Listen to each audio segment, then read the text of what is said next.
All right, good evening, everyone. It's Thursday night, 7:23, so you know what that means. It's Rumble Mumble, and we're counting down the days to December 17th and 18th. The Rumble Mumble, of course, is presented by Fatheads Eyewear, but tonight, Kyle, we're right here in Cridersville, Ohio, the home of Phil Schneider. Yeah, thanks, Phil, for joining us. Definitely one of the more dominant go-kart racers in the Rumble history. So thanks for joining us. Thank you. Pleasure to be here. Hey, Phil, coming up, we're just over a month away from the Rumble, and this year it's going to be a very special Rumble for you. The familiar number 9, it's not going to be 9 this year. No. We lost a karting legend not too long ago, Danny Yoakum. I was lucky enough. He was a family friend. My grandpa actually raced for his dad back way before I was a thought. And when I got into karting, Danny actually built my first engine, which was pretty cool. And he took me and my dad around the tri-state area, and we went racing. And the talks that we had, he just was a wealth of knowledge, heck of a driver, and he just talked about racing in general. It was I was very fortunate, to be honest with you. And so since he mentored me and taught me things that I probably forgot, honestly, but I'm going to be his number 0 this year, in memory of him, and we'll be racing the John Limbacher thing, of course, too. But I hope I get another big win for him. Yeah, that's awesome. And speaking of wins, I believe Bob Corson provided you with some statistics there, Kyle. Yes. Let's hear about Phil here. Yeah, definitely quite a few statistics here. So we're going to give you the Spark Notes. With 38 feature starts, you have 12 wins in 4 different classes, 24 top 3s, 30 top 5s, and 37 top 10s, and throw in 34 heat race wins. How do you just kind of speak on some of that Rumble success? That makes me very humbled to know that I've had such good runs there. I've always enjoyed driving that racetrack. And Larry, you know how fast we get around there. Yeah, it's lightning quick, very quick. Yeah, and I love it because you're really on the edge. Mm-hmm. And some people think a bigger racetrack, you just go out there and ride with the gas down. Well, I've always thought to myself, well, if everybody else is doing that, what can I do to be faster? So I'm working every inch of that racetrack. There was a really cool picture I posted on Instagram after the last Rumble we had, and there's rubber on the left side pod from the tractor tires. I will skim those bad boys. Everybody else is a little too afraid to get close to them. Right.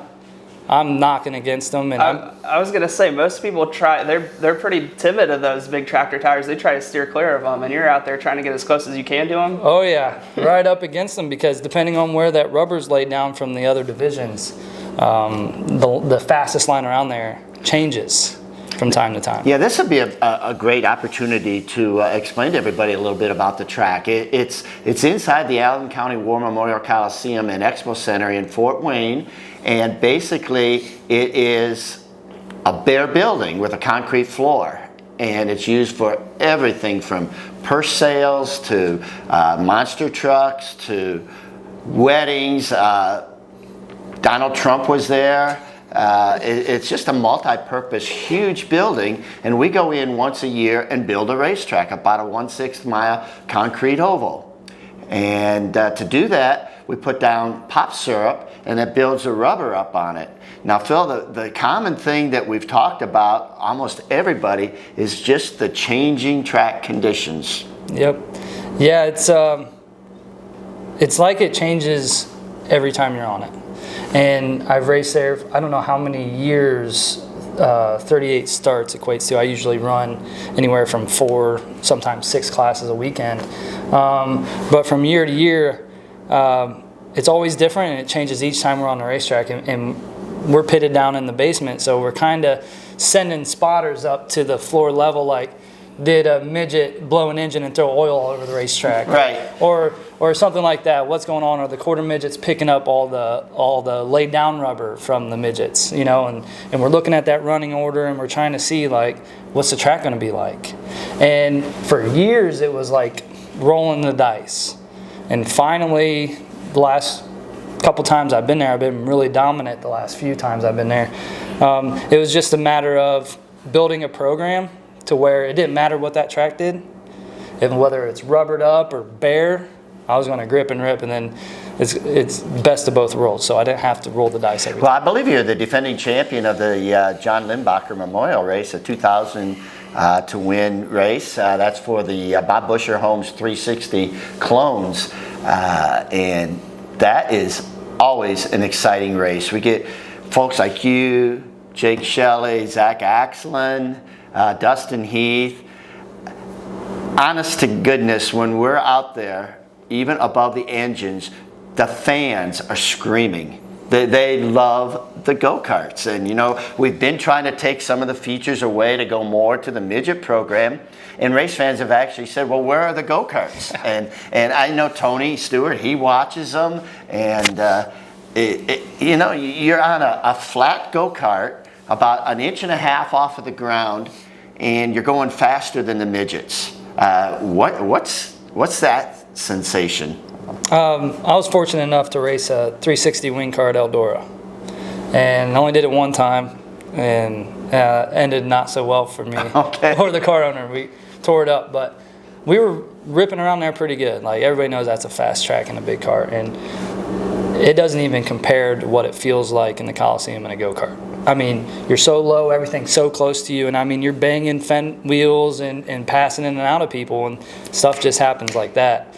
Your reaction time's got to be on top of it, and it actually feels faster than a 360 at Eldora. So that's the sensation that I feel. That's quite an analogy.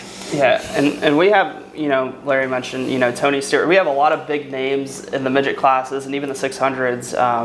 But I think it's so underrated, you know, the competition level that the karts bring in. You know, like obviously you, Jake Shelley, you know, Jason Dunn. I don't know, so many big names from the karting world come to race this race. You know, how do you prepare for that level of competition?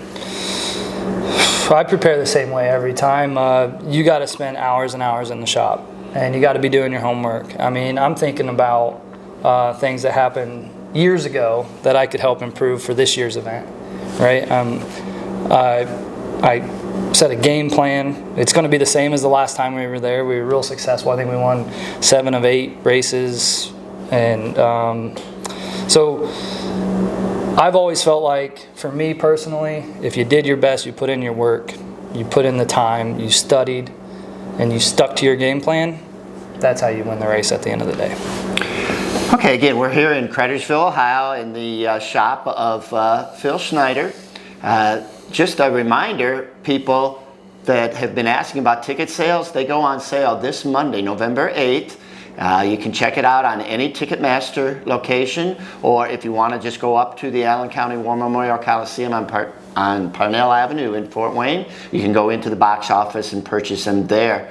This year, the reserve seating area has been altered somewhat. Instead of just along the one straightaway, the reserve seats are going to be the top 6 rows all the way around. So if you've got a preferred seat, you want to get a reserve seat or even get a general admission, Monday's the target date, November 8th. That's right. And if you're going to make a weekend of it, make sure you get your hotels booked and ask for the racer's rate. We have the Holiday Inn across the street for $95.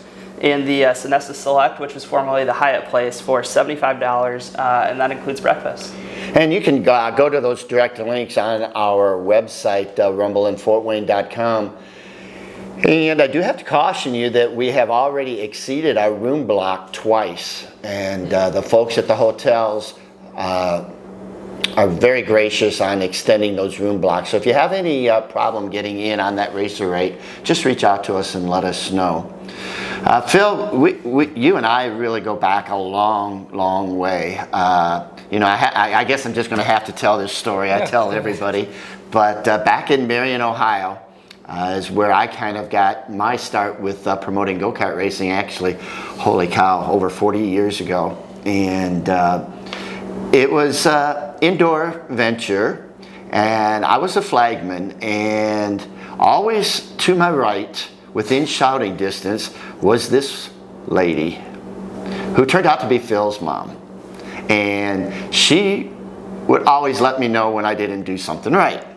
And Phil, oh my Lord, what were you, 5 years old? If that, yeah. If that. And He was there with his mom, and My Uncle Billy was racing. he had a good background in go-kart racing, but he had more of a love for his toys. And he always brought his toys. And he's the only one I know that I've had to throw a red flag because he was leaning over the rail and dropped his toy on the track. They were a set of flags, you know. I was the flag man as well. Oh, is that right? It wasn't like a Hot Wheel or a football or something. It was at least a flag. I was trying to show you how to flag. You know what I mean? That's what Mom was like. Show him.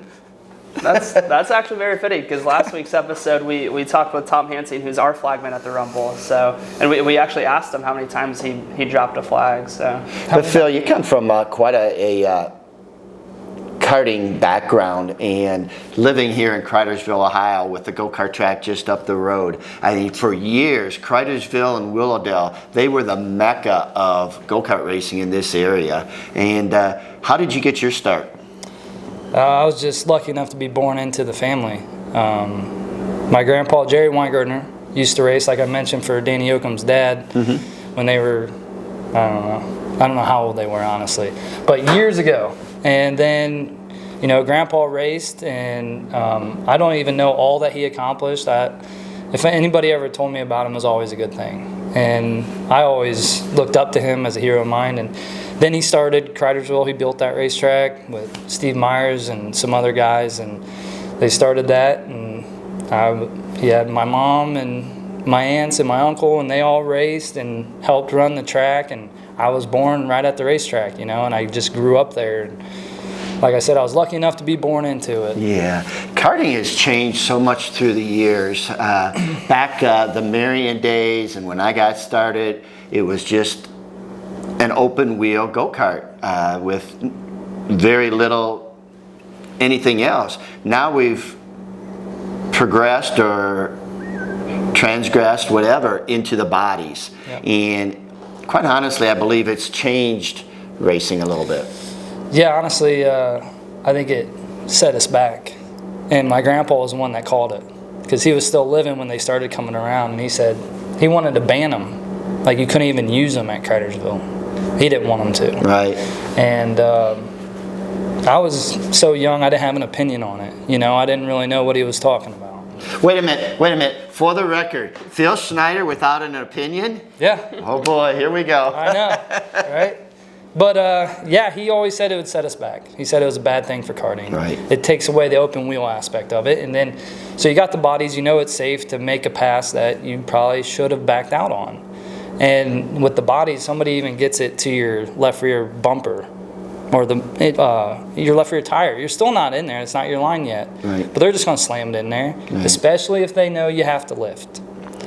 And they use it, and that's part of the racing, and it's, you know, it's a dog-eat-dog world out there. So, So if you don't, like me personally, I know I'm considered a very aggressive, go-for-it racer, driver, whatever, but that's the world I live in. And to be successful, you got to go for it. And not that I want to do that, because there's a lot of times I'll stalk a guy. So if I get into second place, you know, there's people that said I work a pack of drivers better than anybody they've ever seen. But if I get into second place and I'm catching them and I know I'm faster than them, I become patient. And I can set them up. There's a lot of times, like even with Joey Pendergrass for the John Limbacher race, I could have stuck it in on him 2 or 3 times, but I waited to the last lap just so to please your crowd, put more asses in the seat, you know what I mean? Right. Awesome. But no, seriously, I mean, so with the no-nose cone thing, you've had that race, the no-nose nationals at the Hog Barn, and I loved it. Like, multiple people were like, you're the only one passing. I was like, well, I was born long enough ago to where I actually grew up racing without a nose cone. Right. So I've learned how to, you know, race these karts without having to knock people out of the way. Well, with all the changes in karting, you know, good and bad, and really only racing indoors a few times a year, you know, what's your notebook like? Like, how do you prepare to come into Fort Wayne, you know, once a year? Well, honestly, I think out of those 12 wins, I probably won on 5 or 6 different chassis, which makes it a little more difficult. Yeah. The one hanging from the ceiling is the one from 2012 where me and Jason Dunn had a heck of a finish coming for last lap. He hung it on the outside as I dove in on him going into 3, and we raced back to the line. Actually, and you scored like he beat me, but I still feel like I won that race. So I think that number should be 13 wins instead of 12. But anyway, so that's that go-kart. Like, I let Eric Wolson ride it at the last Rumble. And I said, take it off the ceiling, don't touch a thing, put your engine on it, put these tires on it, and ride it. And a lot of guys do that for Coke Soap Racing. They have one go-kart, everything's already just done, they don't touch it, they just maintain it between races. But the last Rumble I was on a Kinetic. And me, Gary Beavard, and Jeff Bear, we raced that go-kart all year on dirt and won a bunch of races. Mm-hmm. And me and Wesley LeBlanc from Kinetic were like, well, this will go on concrete too. We need to design a go-kart where a guy can have for anything. And we talked about the setup, all of us did. We put it in there, and we unloaded just freaky fast. And so we're just going to, same setup, go right back into next year. So my advice to anybody that's running it or racing a race like that is once you find something, you just don't change it until it's broken. So. Well, we're about 5 weeks away from the Rumble, and we want to give a big shout out to Jason Deach Trailer Sales, who has returned as the presenting sponsor. And Jason has, actually his start was in go-karts, and he's moved up through the ranks. He's run ASA, now he's into drag racing, and just a weekend ago or so, he was out at Las Vegas and had a very, very strong run. So shout out to Jason Deach, and a big thank you for everything that you do for not only the Rumble, but all of racing, and of course Fatheads Eyewear, Rico and Carl. We wish Carl Prentice well. He's been producing our show. He's accepted another job in Florida, so we'll be losing Carl, but we wish him well, and we look forward to getting back into the studio with whomever it is that replaces him. So Phil, who do you consider to be the toughest competition up there? Obviously you've done so well, but you've run against multiple drivers. Is there anyone that stands out to you as being, boy, that's the guy that I'm really going to have to beat? I think, there was a time when it was the Dunn brothers, and that's when you had an open tire rule. Right. And they were running Dunlops when everybody else was trying to run Burris. Okay. And they dominated for those couple years. Jason and Brandon did. Shout out to them. They're really tough. Every time Jason comes with somebody, or if Brandon's driving, or if even Jason's driving, those guys are really tough to beat. They have a good balance, like we talked about, with the chassis. They have a good understanding of the mechanics behind it. And obviously the tires, they know well too. But honestly, the one that's the toughest to out-drive, in my opinion, and he's always fast no matter what year it was, I think he still has one of his phenoms. I don't know what his situation is, but if he's got a good one, is Zach Axlin. He's smooth. He's aggressive, but he's not too aggressive. Right. And he's got good equipment, and he knows how to. I don't know. He's always been good. Yeah. Dirt, concrete, it didn't matter. Right. And a lot of you guys, you run different classes. Like, is it hard to kind of adjust? Do you have to adjust driving styles between the go-kart classes? Yeah, the cage kart, you gotta white knuckle the steering wheel, because if you let it chatter at all, it vibrates real bad and you lose speed, you lose momentum. But the flat kart, I just drive the shit out of it, really. Well, it's unbelievable how quickly 23 minutes can go by, and we're getting close to the end. But Phil, the neat thing is you haven't forgotten your roots, and you have taken your knowledge and you have shared it with a lot of people. You've started your own little group, Race6, and you've developed quite a following of people that you are helping. Yeah, I mean, honestly, that's been my biggest joy in the past 5 years of racing. Other than starting to get my son and stepson into it, that's a lot of fun too. That's a different aspect of it. But no, helping the community and not, just looking at them as a dollar bill or a paycheck or something. Because this isn't my day job. I don't need to make money from this. So I can actually help people and get joy from that. I sent emails this week just sharing, my tire sheet where I keep a list of all my sets of tires and documentation or whatever. But, I've had it for years where they were people would come to me like, hey, make me some prep. Hey, cut my tires. I'm like, no, I just want to be a driver. I don't want to do that stuff. You know what I mean? But then they would tell me stories of other people taking advantage of, well, I bought this, it wasn't the right stuff, it smells funny, blah, blah, blah. I was like, all right, well, I'll dump it out of my, here you go. Because I've always, kind of made my own stuff and did my own thing. And that's what I wanted to teach the karting community is you need to learn to do it for yourself, right? That's where it came from. Back in my grandpa and uncle's days, it was let's work on our engines till our wives get mad at us or something.